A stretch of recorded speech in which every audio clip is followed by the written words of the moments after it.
विश्वं दर्पणदृश्यमाननगरी तुल्यन्निजान्तर्गतं पश्यन्नात्मनि मायया बहिर्वोद्भूतं यथा निद्रया यस्साक्षात् कुरुते प्रबोधसमये स्वात्मानमेवाद्वयं तस्मै श्रीगुरुमूर्तये नमः इदं श्रीदक्षिणामूर्तये बीजस्यान्तरिवाङ्कुरो जगदिदं प्राङ्निर्विकल्पं पुनः मायाकल्पितदेशकालकलना वैचित्र्यचित्रीकृतं मायावीव विजृम्भयत्यपि महायोगी वयस्वेच्छया तस्मै श्रीगुरुमूर्तये नमः इदं श्रीदक्षिणामूर्तये तस्मै श्रीगुरुमूर्तये नमः इदं श्रीदक्षिणामूर्तये।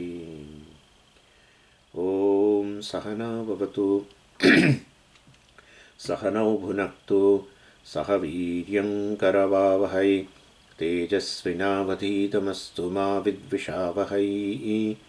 ॐ शान्तिः शान्तिः शान्तिः। सदाशिवसमारम्भां शङ्कराचार्यमध्यमाम् अस्मदाचार्यपर्यन्तां वन्दे गुरुपरम्पराम्। ॐ पहलो श्लोक। चूडोत्तंसितचन्द्रचारुकलिका चञ्चच्छिखाभास्वरः लीलादग्धविलोलकामशलभश्रेयो दशाग्रे स्फुरन् अन्तःस्फुर्जदपारमोहतिमिरप्राग्भारमुच्चाटयन् चेतः सद्मनि योगिनां विजयते ज्ञानप्रदीपो हरः।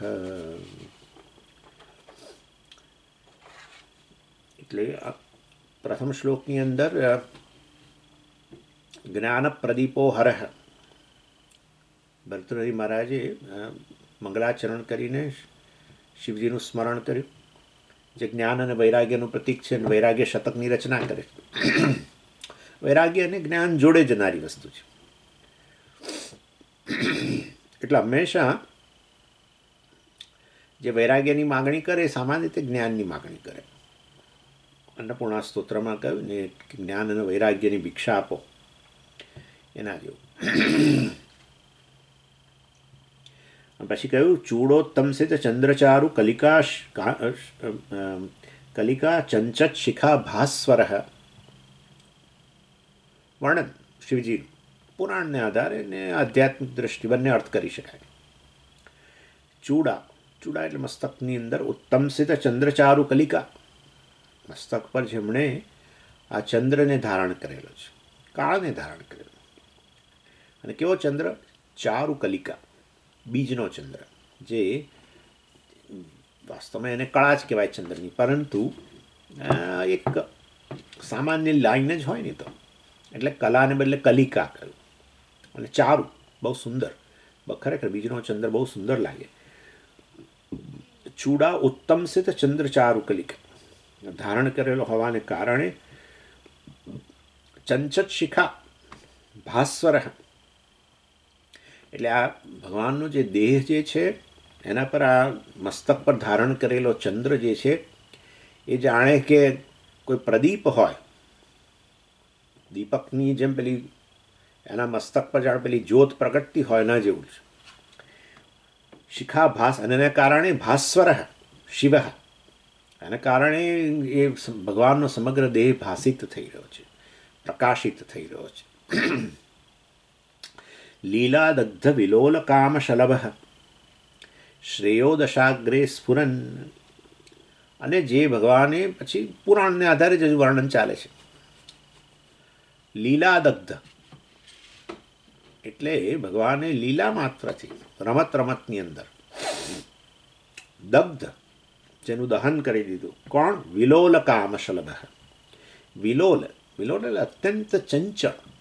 આ કામ જે છે અત્યંત ચંચળ છે. એવા કામને રૂપી શલભ, શલભ એટલે જીવડું. ભગવાને આ કામદેવ, જે સમગ્ર દુનિયા માટે આ કામદેવ અત્યંત દુષ્કર, પણ ભગવાનને માટે તો કામ તો જાણે જીવડું. એટલે જેમ કેવી રીતે જીવડાને આપણે જે આપણા હાથ પર કોઈ કે આપણા શરીર પર જો મચ્છર વગેરે જો બેસે તો આપણે કેવું આમ રમતની અંદર જ આમ કરીને મારી નાખીએ, ચબદાઈ જાય. કરડતું હોય ને આપણને ખબર ના હોય ને આમ હાથ આમ ફેરવીએ જ્યાં કરડતું હોય ત્યાં પેલો અંદર ચગદાઈ ગયો.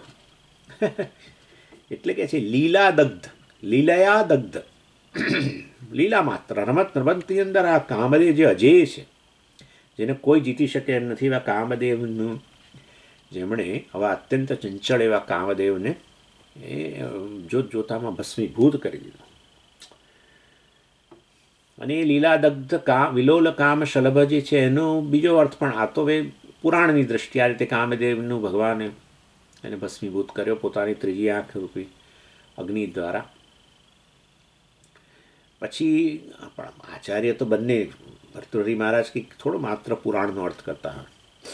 અહીંયા તો આ વૈરાગ્ય વગેરેનું વર્ણન એટલે કરે છે કે જેથી વ્યક્તિને જ્ઞાન પ્રાપ્ત થાય, તો પછી આધ્યાત્મિક અર્થે આપવો જોઈએ ને. એટલે બંને અર્થ લઈને અહીંયા કહી રહ્યા છે. એટલે પુરાણનો અર્થ તો આપણે જોયો, પરંતુ વાસ્તવમાં આધ્યાત્મિક દ્રષ્ટિએ પણ આ ભગવાનને તો આ જ્ઞાનનો પ્રદીપ કહો ને, જ્ઞાનરૂપી જ્યોત. અને જ્યારે આવી જ્યોત પ્રગટતી હોય, ભગવાન જો જ્ઞાનરૂપી દીપક હોય, કહ્યું જ્ઞાન પ્રદીપ, તો પછી એ જ્યોતની અંદર આપણે જોઈએ છીએ કે હંમેશા જીવડાઓ આકર્ષિત થતા હોય છે. દીવામાં આપણે જોઈએ જ છે આસપાસ, ખાસ કરીને ચોમાસાની અંદર તો કેટલા બધા સહેજ ક્યાંક ઇવન તો દીપક બરાબર છે, પણ આપણે લાઇટ પણ ચાલુ કરો તો કેટલા બધા જીવડાઓ આવી જાય. એનીવે, એટલે આ પ્રદીપ જે પ્રગટી રહ્યો છે ત્યાં આસપાસ ઘણા જીવડાઓ જે છે એ આકર્ષિત થઈને આવતા હોય છે. અને આવે પછી શું કહીએ, એમને તો એમનો એક જ ગતિ હોય છે, ક્યાં પેલા તેલમાં પડે, ક્યાં પેલી જ્યોતની અંદર બળી જાય. આકર્ષિત થઈને આવે ને પછી એની અંદર બળી જાય. એટલે આ કામશલભ, આ કામરૂપી જીવડું જે છે એ આવ્યું ખરું આ ભગવાનની પાસે, પણ ભગવાન તો જ્ઞાનનો પ્રદીપ છે ને, એટલે એ વાસ્તવની અંદર એ આવ્યો ને ભસ્મીભૂત થઈ ગયો. લીલા દગ્ધ, લીલા દીવાએ શું પ્રયત્ન કર્યો આ જીવડાને મારવા માટે? કશું જ નહીં, કોઈ કરતા. એવી રીતે ભગવાન તો જ્ઞાન પ્રદીપ છે, અને એમની હાજરી માત્રથી આ કામદેવ આવ્યો તો ખરો, કામ આકર્ષિત થઈને આવ્યો પણ ભસ્મીભૂત થઈ ગયો. એવો અર્થ પણ કરી શકાય. જ્યાં જ્ઞાન હાજર હોય ત્યાં કામ ભસ્મીભૂત થઈ જાય. પ્રજહાતિ યદા કામાન, કામ જે છે પ્રજહાતિ, જેના અંતઃકરણમાં જ્ઞાન પ્રદીપ પ્રગટ્યો છે, એવો સ્થિત પ્રજ્ઞ જે છે એના જ્ઞાનને કારણે ત્યાં બધી કામનાઓ આવે તો પણ બધી ભસ્મીભૂત થઈ જાય. એનીવે, એટલે આ રીતે પણ અહીંયા એનો આધ્યાત્મિક અર્થ કરી શકાય.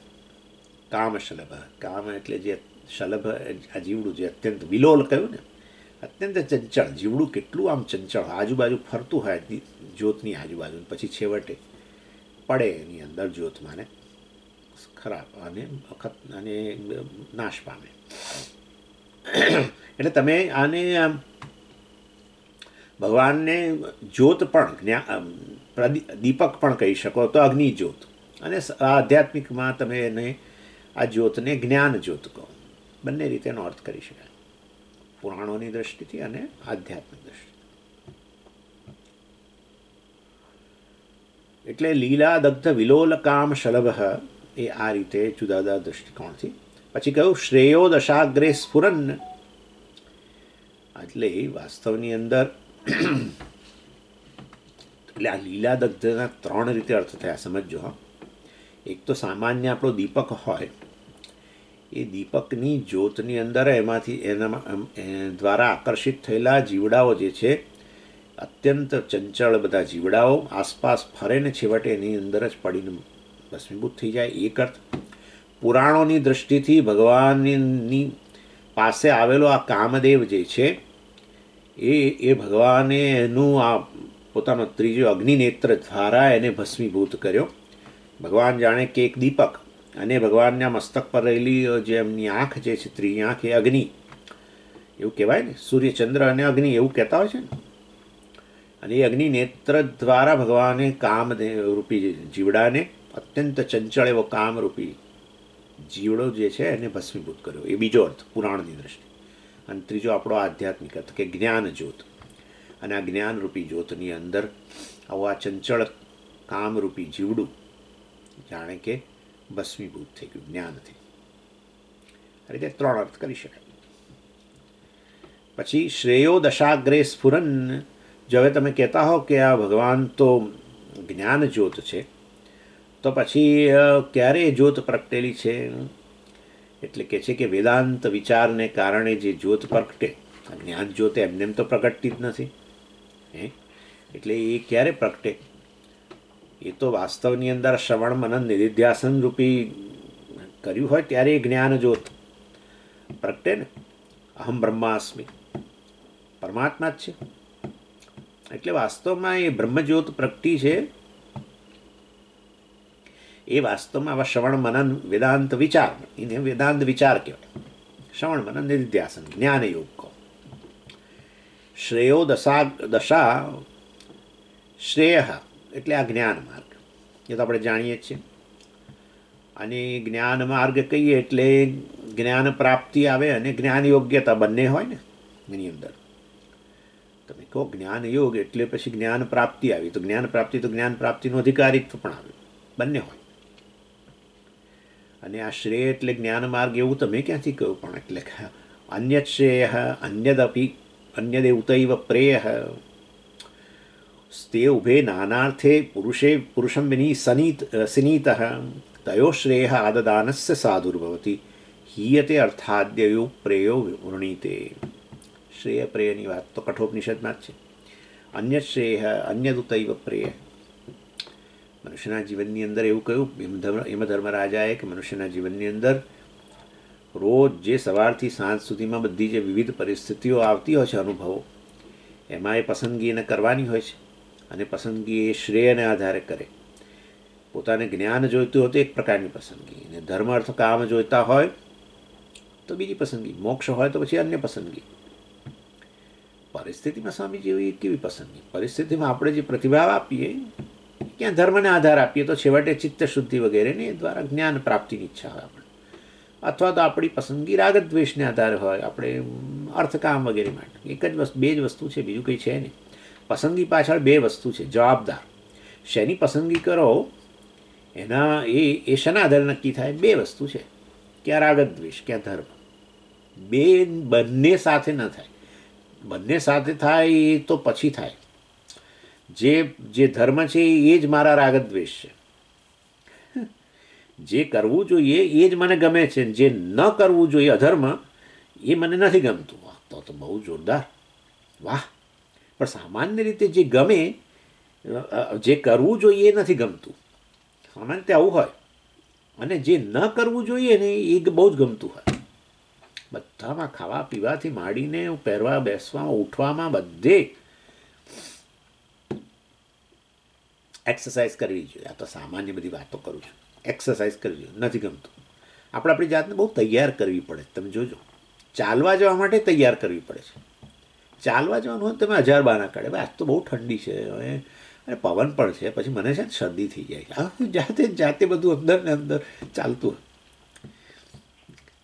જમવા બેસે ત્યારે પસંદગી જ આવે છે બધી. આ તો સામાન્ય વાત કરું છું. પણ ધર્મ, જે કરવું જોઈએ એને સામાન્ય રીતે નથી ગમતું, અને જે ન કરવું જોઈએ એ જ હું કરું છું. એટલે રાગદ્વેષ અને ધર્મ ને સાથે ન જાય. રાગદ્વેષ અને ધર્મ સાથે જાય તો પછી કોઈ સવાલ જ નથી ને. જે કરવું જોઈએ એ જ મને ગમે છે, જે ન કરવું જોઈએ એ મને નથી ગમતું, તો પછી મનમાં કોઈ મહાભારત જ ન રચાય.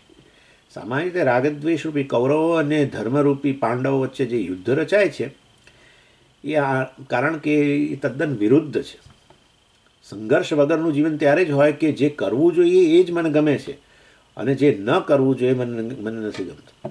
સવારે ઉઠવું જોઈએ વહેલા ગમે છે, અને ઉઠીને આ તે સ્નાન વગેરે કરીને થોડું જપ કરવો કે આ કરવું કે ધ્યાન કરવું એ મને બહુ જ ગમે છે. તો પછી ક્યાં સંઘર્ષ જ છે. પણ સામાન્ય રીતે જેવું સવારે 4 વાગે એલાર્મ વાગે એની સાથે જ તરત જ મહાભારત શરૂ થાય છે. હવે થોડી વાર સૂઈ જ જવું જોઈએ. એમાં તો હા, પેલા ડૉક્ટરો કહે છે કે જો તમે બરાબર ઊંઘ નહીં લો ને તો પછી આ ડાયાબિટીસને આ તે બીજા બધા રોગો થશે, તમારી મેમરીને અસર થશે, આમ થશે, પેલું થશે, તે થશે. એટલે સૂવું જોઈએ. આપણે પૂરતી ઊંઘ તો હોવી જ જોઈએ. આ રાગ દ્વેષ. પછી પાછું આખો દિવસ વિચાર આવે અમને સવાર વહેલા તો ઉઠવું જોઈએ, આપણે સાધક છીએ, આમ તેમ, એ ધર્મ. પછી પાછું સવારે એલાર્મ વાગે, પાછું ફરવું એનું એ જ આવે. છેલ્લા 1.5 મહિનાથી આ રીતે મહાભારત ચાલે છે. ત્યાં 18 દિવસ ચાલ્યું, અહીંયા તો 1.5 મહિનાથી ચાલે છે. રોજ જે આખો દિવસ આવી ગિલ્ટ રહે, ઉઠવું જોઈએ. હા, આ યોગ્ય નથી, આપણે આવી રીતે સૂઈ રહીએ છીએ, એ યોગ્ય નથી, ધર્મ. પણ સવારે 4 વાગે જ્યારે એલાર્મ બંધ કરીએ ને એ વખતે રાગ દ્વેષ, ના ના ના હમણાં ના, આમે આજે ઠંડ ઉડી, આમ કેટલા બહાના રજૂ કરે રાગ દ્વેષ સતત. એટલે મહાભારત બહુ દિવસો ચાલ્યું આજે, પણ ચાલે જ છે ને, જીવનભર ચાલે છે, ક્યાં પ્રશ્ન જ નથી, જીવનભર ચાલે. રાગ દ્વેષ વર્સિસ ધર્મનું યુદ્ધ. ને એટલે ધર્મની પસંદગી કરો એટલે વ્યક્તિ ધાર્મિક બન્યો, ચિત્તશુદ્ધિ થઈ, કારણ કે રાગદ્વેષના મહત્વ જ ન મળ્યું. પણ એમાં તો એ ધર્મની પસંદગી, એમાં તો આ તમે ધાર્મિક જીવન કહો તો તમે તો એવું કહેતા ધાર્મિક જીવન તો ઈશ્વર કેન્દ્રિત હોય, ઈશ્વર કેન્દ્રિત જ છે શું થાય. પણ તમે તો ધર્મની પસંદગી કરો. ધર્મ ઈશ્વરની અભિવ્યક્તિ જ છે ને, શું છે તારે? ધર્મ ઈશ્વરની અભિવ્યક્તિ છે ને, યુનિવર્સલ સમષ્ટિ છે. કોઈ વ્યક્તિ ધર્મના જ્ઞાન વગર જન્મ્યો નથી હજુ સુધી. બધાને ખબર છે શું કરવું જોઈએ, શું ન કરવું જોઈએ, બધી ખબર જ છે. Everyone is Born with this. એવું જ છે. હજુ સુધી એકે નથી એવો જન્મ. મને તો અસત્ય જ ગમે છે, મને તો અપ્રમાણિકતા ગમે છે. તો તારી આસપાસ તો ભાઈ સત્યવાદીઓને કેમ રાખું છું? જે જૂઠું બોલે એની સાથે તને કેમ વેર ઉત્પન્ન થાય છે? તને જૂઠું કે તને છેતરે એની સામે તને કેમ તકલીફ થાય છે? જો તને એટલું બધું મૂલ્ય હોય તો આ લોકો જો અસત્ય બોલતા હોય એ જ તને ગમવા જોઈએ ને. તને છેતરે તને ગમવા જોઈએ. એવું તો ગમતું નથી. તું બીજાને ભલે ગમે તે કરું, તું છેતરું, તું જુઠ્ઠું બોલું, તું લોકોનું શોષણ કરું, રાગદ્વેષને આધારે. પણ તને એવા લોકો ગમે છે જે તારું શોષણ ના કરે. આ તો આમાં તો કોઈ ફેર નથી. સમષ્ટિ ઈશ્વર, પરમેશ્વરની અભિવ્યક્તિ ધર્મ, અને એને અનુરૂપ જીવન થઈ ગયું ને. પસંદગી ધર્મને આધારે. માટે આપણી શરણાગતિ ધર્મને થઈ, ઈશ્વરને થઈ, ધાર્મિક જીવન. એનીવે એટલે વાસ્તવની અંદર એવું હોય જીવન તો પછી ઈશ્વરની પસંદગી જ છેવટે એક ધ્યેય તરીકે કરી હોય તો પછી આ રીતે કામ શરૂ થાય અને શ્રેય કહેવાય કે છેવટે ઈશ્વર સાથે પછી ઐક્ય પ્રાપ્ત થાય, મોક્ષ. એનીવે એટલે શ્રેય માર્ગ અને પ્રેય માર્ગ જે છે, એટલે અહીંયા કહ્યું શ્રેયો દશાગ્રે સ્ફુરન. એટલે જ્ઞાન શ્રેયો માર્ગ, શ્રેય એટલે આ જ્ઞાન માર્ગ જે છે, અને એને માટે દશા એટલે એને માટે જે કરીએ તે. દશા એટલે એને માટે આપણે શ્રવણ મનન નિધિધ્યાસન વગેરે કરીએ તે. આ દશાનો એક અર્થ સંસ્કૃતમાં આવો થાય છે, અને એક એટલે જ્ઞાનને અનુરૂપ જીવન આપણું, એને દશા કહેવાય. અને એને દશાગ્રે એટલે જ્ઞાન માર્ગને અનુરૂપ જીવન જીવતા જીવતા અગ્રે, છેવટે, એમ અંતે સ્ફુરન. શું સ્ફુરિત થાય? પરમાત્મા સ્ફુરિત થાય ને. શ્રવણ મનન નિધિધ્યાસન કરો તો અંતે શું સ્ફુરિત થાય? ઓ અહમ બ્રહ્માસ્મિ સ્ફુરિત થાય. એટલે શ્રેયો દશાગ્રે સ્ફુરન, ભગવાનનું વિશેષણ. શ્રેયો દશાગ્રે સ્ફુરન જ્ઞાન પ્રદીપ હરહ. અથવા પછી સાદો અર્થ લો તો દશા એટલે વાટ. શ્રેયો દશા એટલે મતલબ કે આપણે વાટ કહીએ, મતલબ જ્યોત પ્રગટ, દીપકની વાટ. દીપકની જે વાટ આપણી હોય એ, અને એનો અગ્રે, એને છેડે શું સ્ફુરિત થાય? જ્યોત. એટલે પેલું જ્યોત કહો, એવો સાદો અર્થ. અથવા તો શ્રેય મીન્સ અજ્ઞાન માર્ગ, દશા એટલે એને રૂપ જીવન, અને અગ્રે એટલે એવું જીવન જીવતા, જ્ઞાનને અનુરૂપ, જ્ઞાનને વરેલું જીવન જીવતા, અગ્રે છેવટે સ્ફુરન જ્ઞાન પ્રગટ થયું. કોણ? શું પ્રગટ થયું? પરમાત્મા પ્રગટ થયું, બ્રહ્મ પ્રગટ થયું. એવો આ જ્ઞાન પ્રદીપ હર શિવજી આવા છે, જે આ જ્ઞાન પ્રદીપ છે અને જે આ જેની જ્યોત વાસ્તવમાં સ્વયં છે. હવે પછી આગળ કહે છે, અંતસ્ફુરજદ પારમોહ તિમિર પ્રાગભારમ ઉચ્ચાટયન. બહુ મોટો કમ્પાઉન્ડ. એટલે ઉચ્ચાટયન. ઉચ્ચાટન એટલે આ જે પરમાત્મા, જે આ જ્ઞાનરૂપી જ્યોત જે છે એ ઉચ્ચાટયન ભગાડે છે. ઉચ્ચાટન એટલે આમ તો ઉચ્ચાટન એટલે ભાગી જવું, ઉચ્ચાટયન એટલે ભગાડવું. નશ્યતિ નાશ પામ, નાશયતિ નાશ કરવો. એવી રીતે ઉચ્ચાટનમ એટલે તો ભાગી જવું. આ ઉચ્ચાટન તરીકે આપણે ગુજરાતીમાં બોલીએ છીએ ઘણી વાર. પણ ઉચ્ચાટયન, ઉચ્ચાટયતિ અથવા ઉચ્ચાટયનમ તો પછી ભગાડવું, ભાગવું નહીં, ભગાડવું. એટલે આ રીતે પરમેશ્વર જે છે આ જ્ઞાનરૂપી જ્યોત છે, જે આ રીતે ભગાડે છે. કોને ભગાડે છે? મોહ તિમિર પ્રાગભારમ. મોહ તિમિર, મોહરૂપી તિમિર. મોહ એટલે અજ્ઞાન, અજ્ઞાનરૂપી તિમિર અંધકારને એની અને શું કરે છે? ભગાડે છે. એટલે આ પાછું અહીંયા પાછું કહે છે પ્રાગભારમ. એટલે આમ તો અજ્ઞાનને આપણે અંધકાર સાથે સરખાવીએ જ છે. પેલો અંધકાર આપણે સામાન્ય રીતે બહાર, અજ્ઞાનરૂપી અંધકાર જે છે અંદર. અને એની એ જે છે અંધકારમાં તમે જુઓ તો ગ્રેડેશન હોય છે. મંદ અંધકાર કહીએ અથવા ગાઢ અંધકાર કહીએ એવું કહેતા હોય છે. એટલે સાંજના 7-1 વાગે આપણા ત્યાં અત્યારે 7 કે 7:30 ઇન્ડિયામાં અત્યારે જ આછો અંધકાર થાય, રાતે 3 વાગે ગાઢો અંધકાર હોય. એવી રીતે એવું અહીંયા અંદર છે. અંદરનો અંધકાર એવો જ છે. એટલે મતલબ અજ્ઞાનરૂપી અંધકાર આવો છે. એટલે વાસ્તવની અંદર અજ્ઞાન, ખાસ આત્મ અજ્ઞાન જે છે એ આવો ગાઢો અંધકાર છે. કેમ એને કેમ એકદમ ગાઢો કહી દીધો? એટલે ભાઈ એવું છે એનું કારણ કે એણે એવી વસ્તુને ઢાંકી છે કે જેના થકી તો બધી જ્યોતિઓ પ્રગટે છે. એવી જ્યોતિ છે. જ્યોતિષામ અપી જ્યોતિ, હે ને? જ્યોતિષામ અપી જ્યોતિ, સર્વ જ્યોતિઓની જ્યોતિ જે છે એને ઢાંકનારો છે. તો પછી કેટલો ગાઢો છે બોલો, વિચારો. કોઈ દિવસ તમે અંધકાર સામાન્ય રીતે બધી જડ વસ્તુને ઢાંકે, અંધકાર કોઈ દિવસ વાસ્તવમાં પ્રકાશને તો થોડો ઢાંકી શકે. જેમ કે આજ આપણો જે સૂર્ય છે એને કોણ ઢાંકી શકે? અગ્નિને કોણ ઢાંકી શકે? એવો કોઈ અંધકાર હોય જે અગ્નિને ઢાંકી શકે? અગ્નિ આવતા જ અંધકાર ભાગી જાય. કે આપણે સૂર્યનું પ્રગટ થતાં જ કેવો આ અંધકાર દૂર થઈ જાય છે રાત્રિનો. એટલે એ તો એ રીતે વાસ્તવમાં જ્યોતિઓને કોઈ ભગાડી ન શકે. અંધકાર જ્યોતિઓને ઢાંકી ન શકે, સોરી, અંધકાર. પણ આ તો એવી જ્યોતિઓ, સૂર્ય, ચંદ્ર, અગ્નિ, તારાઓ. ન તત્ર સૂર્યો ભાતિ ન ચંદ્ર તારકમ નેમા વિદ્યુતો ભાંતિ કુતોયમ અગ્નિ તમેવ ભાંતમ અનુભાતિ સર્વમ. અનુભાતિ, તમે જ વાસ્તવમાં પ્રગટ થાવ ત્યારે બધી જ્યોતિઓ પ્રગટ થાય છે. જ્યોતિઓ તો પછી પ્રગટ થાય છે. અનુભાતિ, પશ્ચાત ભાતિ ઇતિ અનુભાતિ. જ્યોતિઓ પ્રગટ થાય છે કારણ કે તમે પ્રગટ થયેલા છો, માટે તમે તો જ્યોતિઓની જ્યોતિ છો.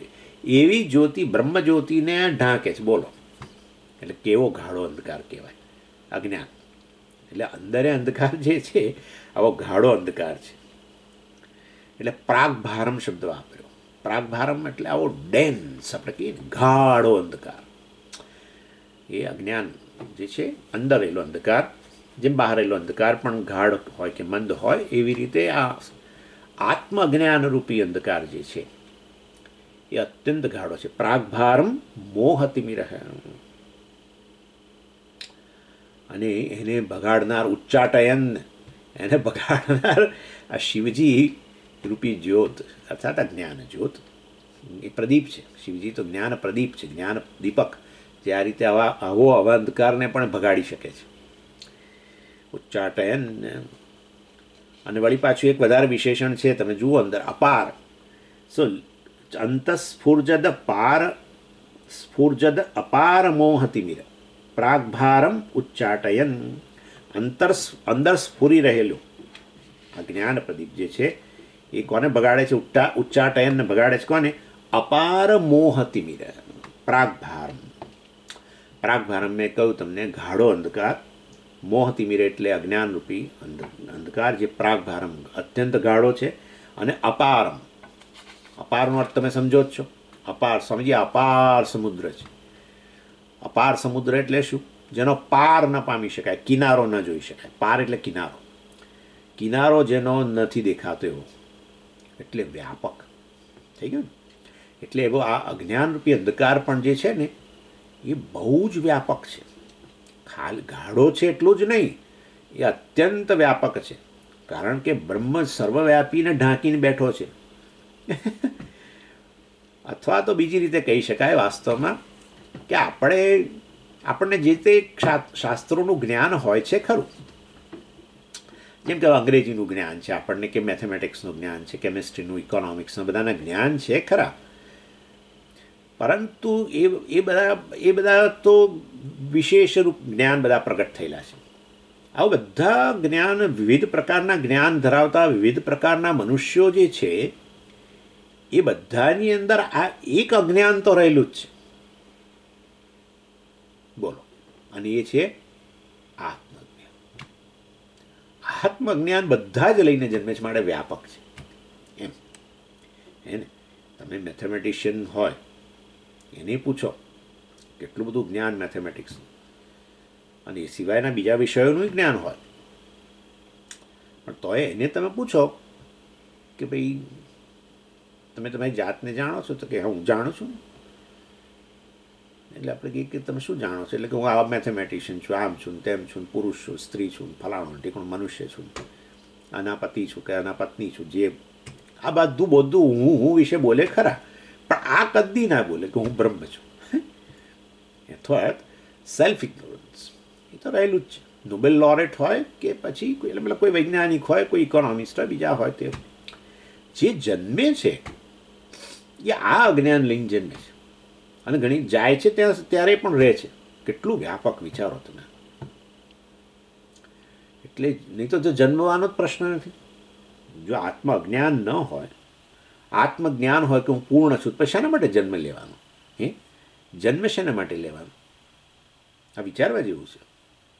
જન્મ લીધો અને હું મારી જાતને એક ઊણો, અપૂર્ણ, અધૂરો, તો પછી આ જન્મ પૂર્ણતા માટે જ હોય. અને ભગવાન પૂર્ણતાની ઈચ્છા પાછી આપે, કારણ કે હોય જ નહીં તો અધૂરપ લાગતી હોય ને મારો સ્વભાવ ન હોય એટલે મને એમાંથી છૂટવાની ઈચ્છા જન્મે જ.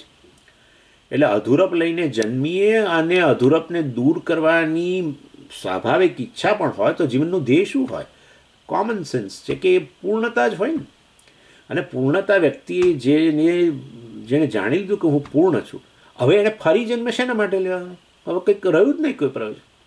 એટલે વાસ્તવની અંદર જે જન્મે છે એ આ અજ્ઞાન લઈને જ જન્મે છે. હું પૂર્ણ છું એ વિષયક અજ્ઞાન જ હોય છે ને. એટલે બધું બોલે પોતાના વિશે, ભલું બોલે ને, કેટલા વિષયોનું જ્ઞાન હોય, અને શતાવધાની હોય ને, આ હોય ને, તે હોય ને, ફલાણું હોય ને, કેટલું હોય. આપણને થાય કેટલું જ્ઞાન છે, બધું હોય, પણ આત્મ અજ્ઞાન કોમન ટુ ઓલ, વ્યાપક. અને એ રીતે દ્રષ્ટિએ કહે છે અપારમ, ગાઢું છે. કારણ કે આ બ્રહ્મ જે જ્યોતિઓની જ્યોતિઓ છે, જેને કદી ઢાંકી ના શકાય, એને જાણે કે ઢાંક્યું છે. અરે અજ્ઞાને સાહેબ શેમાં પ્રકાશે છે? અજ્ઞાન છે કેવી રીતે ખબર પડી? મને ખબર છે, મને નથી ખબર, એટલે મને અજ્ઞાન છે. મને ખબર છે એમ કે છે. બસ એટલે એ જ્ઞાન જે છે, જ્ઞાનની અંદર અજ્ઞાન પ્રકાશી રહ્યું છે, ચૈતન્યમાં અજ્ઞાન પ્રકાશે છે. એટલે વાસ્તવની અંદર પણ જાણે કે ઢાંક્યું છે, કારણ કે વાસ્તવને ખબર નથી કે હું જ્ઞાન સ્વરૂપ ચૈતન્ય છું. એનીવે એટલે અહમ બ્રહ્માસ્મિ વિષય જ્ઞાન તો બધાને રહેલું જ છે. એટલે અંતસ્ફુર્જત, વાસ્તવની અંદર અંદર સ્ફુરી રહેલો પેલો જ્ઞાન પ્રદીપ જે છે, એ શિવજી રૂપી જ્ઞાન પ્રદીપ છે, એ આ અજ્ઞાનને ભગાડે છે. જ્ઞાન જ્યોત પ્રગટે ને અહમ બ્રહ્માસ્મિ જ્ઞાન જ્યોત છે, એ જ વાસ્તવમાં પરમેશ્વરે પ્રગટ કરેલી આ જ્ઞાન જ્યોત છે. પરમેશ્વર જ પ્રગટ થયો છે. હું બ્રહ્મ છું, અર્થાત બ્રહ્મૈવ સન્ન બ્રહ્મ અપ્યેતિ, બ્રહ્મ જ છું, પણ હવે હું મારી જાતને બ્રહ્મ જાણું છું. એને કારણે આવો અંધકાર પણ, અજ્ઞાન પણ જે વ્યાપક છે ને આવો ગાઢો અંધકાર છે એ પણ ભાગે. એટલે અપાર, અપાર એટલે અનંત, અનંત અજ્ઞાન. એટલે પરમેશ્વર એને ભગાડનારો છે એવું અહીંયા બધા એના વિશેષણો વાપરે છે. આવો જ્ઞાન પ્રદીપ હરહ જે છે એ વાસ્તવની અંદર એ યોગીનામ ચેતઃ સદ્મની વિજય, તે છેલ્લી લાઈનમાં. ચાલો, અને અંતસ્ફુર્જત કહ્યું ને, એટલે કારણ કે આ અંધકાર અંદર છે અને માટે બહારના અંધકારને દૂર કરનારો છે એવું નથી કહેતા. અંદર રહેલો અંધકાર એટલે આ અજ્ઞાનરૂપી અંધકાર જે છે એની અંદર જે અંદર પ્રગટી અંદર રહેલો છે એને આ ભગાડનારો છે. સ્ફુર્જત એટલે જે અત્યંત પ્રજ્વલિત છે, જે આવા અંધકારને પણ, અપાર અને ગાઢા અંધકારને પણ બગાડે છે.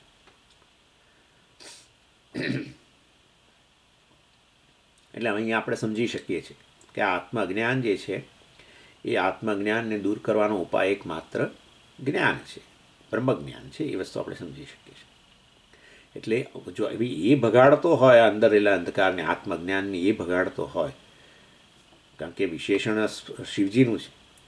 અંદર રહેલો આ ગાઢ અંધકાર, આત્મજ્ઞાનરૂપી ગાઢો અને વ્યાપક અંધકાર જે છે, આ અજ્ઞાનરૂપી અંધકાર છે, એને ઉચ્ચાટે અને એને ભગાડે છે.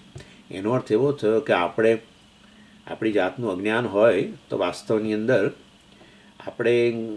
આપણે પરમેશ્વરની કૃપા હોય તો આ અંધકારમાંથી મુક્ત થઈ જઈએ. એનો અર્થ એવો થયો ને બધું, કારણ કે એક આ જ્યોત, જ્ઞાનની જ્યોત એ છે, અને એ પ્રગટે એની સાથે પેલો અંધકાર, અજ્ઞાનરૂપી અંધકાર ભાગે છે. એટલે પરમેશ્વરે આપણા પર જો કૃપા કરવી હોય ને, કયા રૂપમાં કૃપા કરવી જોઈએ? એટલે વાસ્તવમાં એક જ રીતે કૃપા કરી શકે, અને એ છે આપણને આ જ્ઞાન પ્રદાન કરે. અને આપણે જોવાના જ છે પછી હવે કે હવે આ બધું આ અજ્ઞાનને કારણે કેવો કેવો સંસાર છે એ બધું બતાવશે હવે. એટલે બીજી કોઈ રીતે ઈશ્વર કૃપા ન કરી શકે, અર્થાત અજ્ઞાનને દૂર કરવા માટે પણ બીજી કોઈ રીતે કૃપા ન કરી શકે, એવું એ કહી શકાય. અજ્ઞાનને એમાંથી જન્મેલી બધી સમસ્યાઓ છે, એટલે કે મનુષ્યની સમસ્યાઓ અજ્ઞાનમાંથી જન્મી છે, આત્મવિષયક જ્ઞાન, અને એને દૂર કરનાર પરમેશ્વર છે. એટલે પરમેશ્વરની કૃપા આ અજ્ઞાનને દૂર કરવા રૂપી કૃપા જે છે, અને જ્ઞાનની જ્યોત પ્રગટાવા રૂપી કૃપા જે છે, એ વાસ્તવની અંદર એ જ વાસ્તવમાં ઈશ્વરનો ખરો અનુગ્રહ છે. અજ્ઞાનની સમસ્યા છે બધું બરાબર છે, પણ બીજી કોઈ રીતે આપણે ઈશ્વરની કૃપા ઈચ્છતા હોઈએ ને તો એ સાચી કૃપા નથી. જેમ કે આ ચાલો ને ઉદાહરણ, અંધકાર હોય બહાર, હવે અંધકારને દૂર કરવો હોય તો શું કરવું જોઈએ? આવો પ્રશ્ન થાય. રૂમની અંદર અંધકાર છે તો શું કરવાનું? તો કે વિષ્ણુ સહસ્રનામના પાઠ કરો તો જતો રહેશે.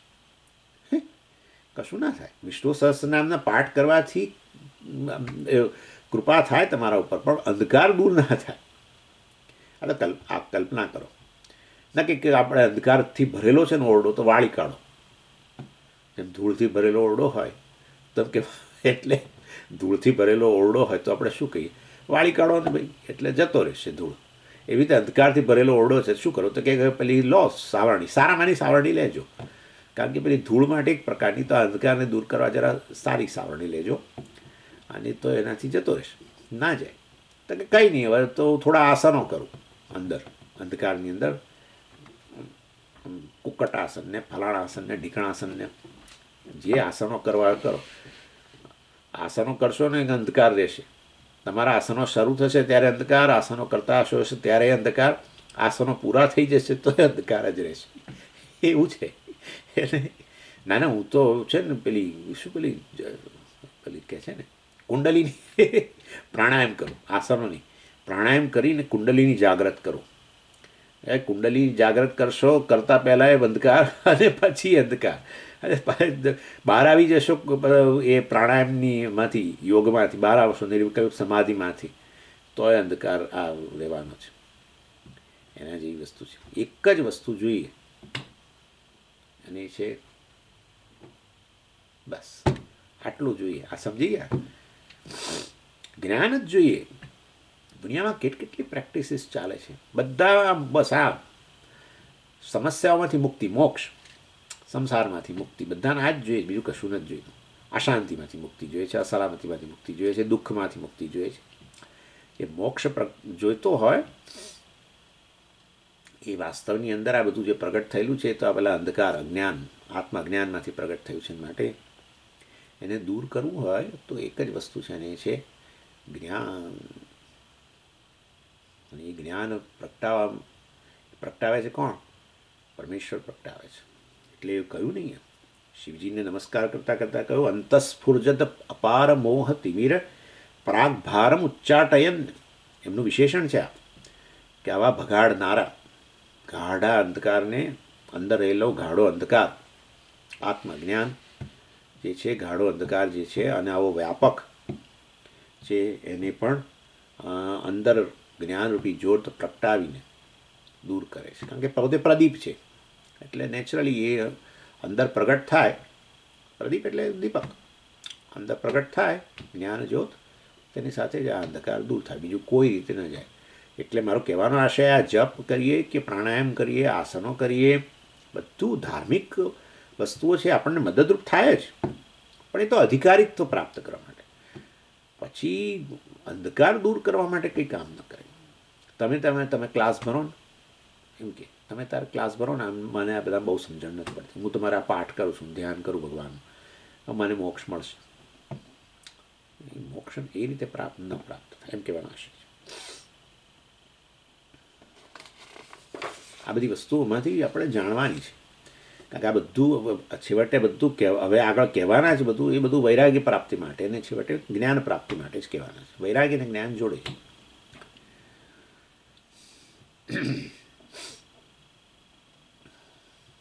એટલે તો આપણે આમાં ખબર છે, અર્જુનના કિસ્સામાં પણ ભગવાને પણ વાસ્તવની અંદર અર્જુનને મદદ કરવાની ઈચ્છા રાખી, તો એમણે શું કર્યું?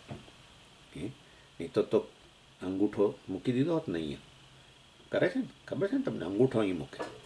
શક્તિપાત કહે છે. એટલે મારામાં રહેલી શક્તિઓ તારામાં, આમ એનો પાત, એનું પતન, એટલે મતલબ કે એને એના અંદર દાખલ કરી, અને જેને કારણે એનો આમ મોક્ષ થઈ ગયો, અંદર અંધકાર દૂર થઈ ગયો, જળહળ થઈ ગયું. બધું ભગવાન કરી શક્યા હોત, શું કરવા 18 અધ્યાય સુધી બોલ કરવાની જરૂર હતી?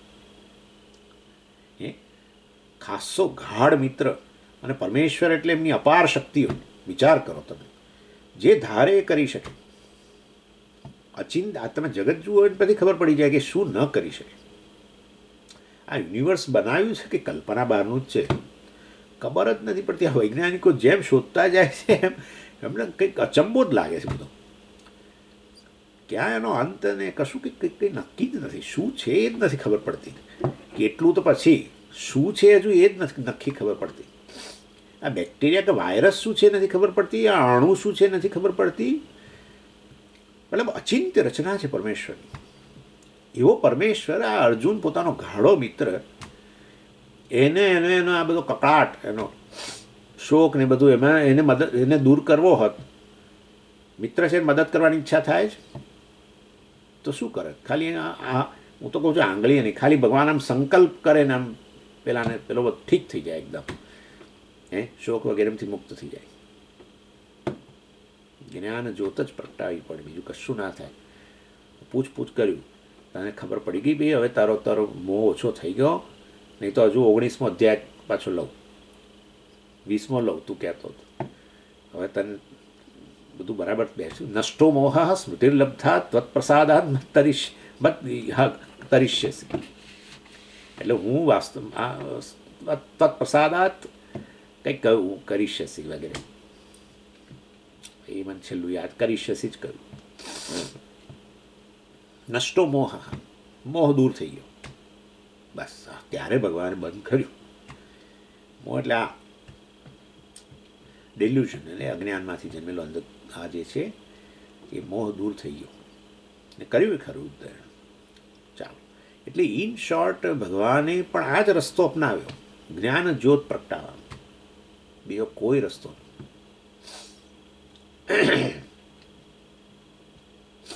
એની તેષામેવાનુકંપાર્થમ અહમજ્ઞાનજમ તમઃ નાશયામ્યાત્મભાવસ્થઃ જ્ઞાનદીપેન ભાસ્વત. તેષામેવ એ લોકો જે મને વરેલા છે કર્મયોગ વગેરે દ્વારા અથવા એમના ધાર્મિક જીવન દ્વારા જે લોકોએ મને સમર્પિત થઈ ગયેલા છે એવા લોકોને, જે લોકોને મને જ પ્રાપ્ત કરવાની ઈચ્છા છે એવા અનુકંપાર્થમ, એમના ઉપર અનુકંપા, એમના ઉપર અનુગ્રહ કરવાની ઈચ્છાવાળો અહમ, અનુકંપાર્થમ અહમ અજ્ઞાનજમ તમઃ નાશયામિ. અજ્ઞાનમાંથી જન્મેલો આ તમઃ અંધકાર અથવા અજ્ઞાનમાંથી જન્મેલો આ મોહ વગેરે જે છે નાશયામી. આત્મભાવસ્થ, એનામાં આત્મભાવ પ્રગટાવીને કે હું અને તું એક જ છીએ, પ્રકારનો આત્મભાવ પ્રગટાવીને. કેવી રીતે પ્રગટાવશો મહારાજ? જ્ઞાનદીપેન ભાસ્વતા, જ્ઞાનદીપેન અજ્ઞાનજમ તમઃ નાશયામિ.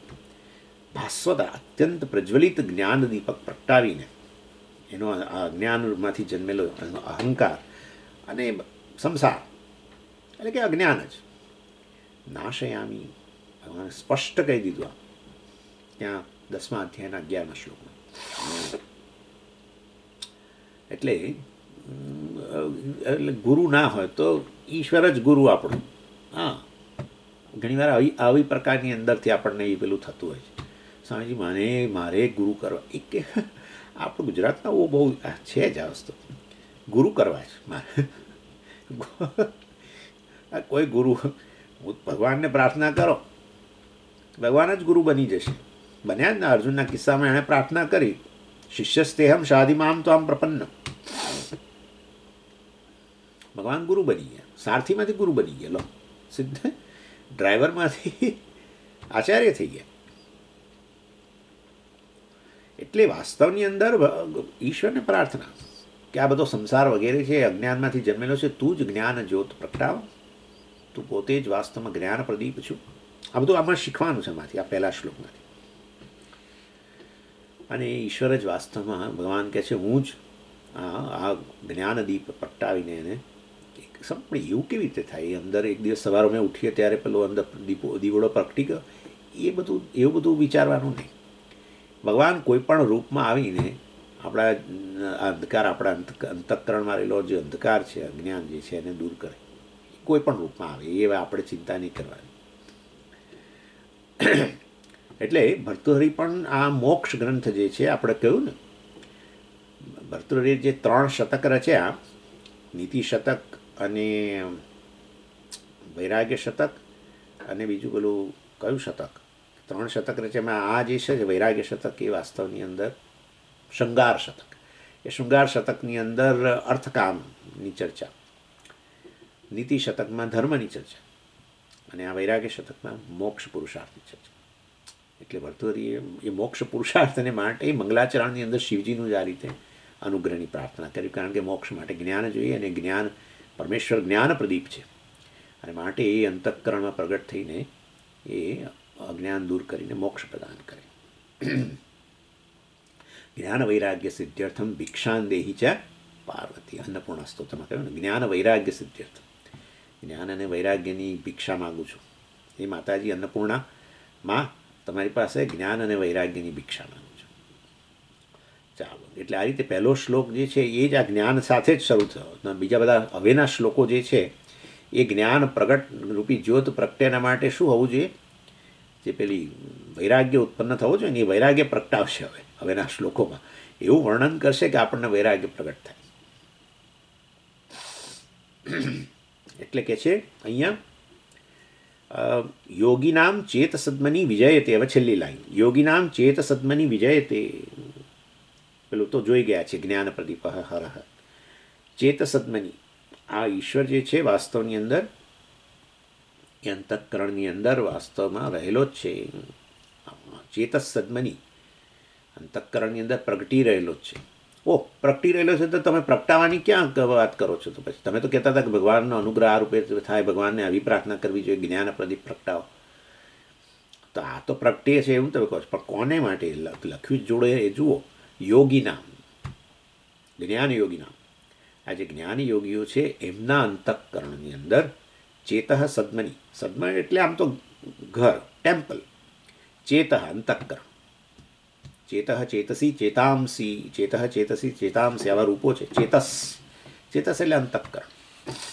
એટલે યોગીઓના અંતઃકરણ રૂપી દેવાલયની અંદર એ વિજયતે પ્રગટી રહેલો છે. જ્ઞાન પ્રદીપ હરહ વિજયતે, જ્ઞાન પ્રદીપ જે છે એ લોકોનામાં પ્રગટે છે.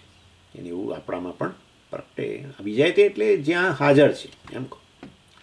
યોગીઓના હૃદયની અંદર આ જ્ઞાન જ્યોત જે છે, પરમેશ્વર જ્ઞાનરૂપી જ્યોતમાં રૂપે સદાય પ્રગટી રહ્યો છે, સદાય હાજર છે.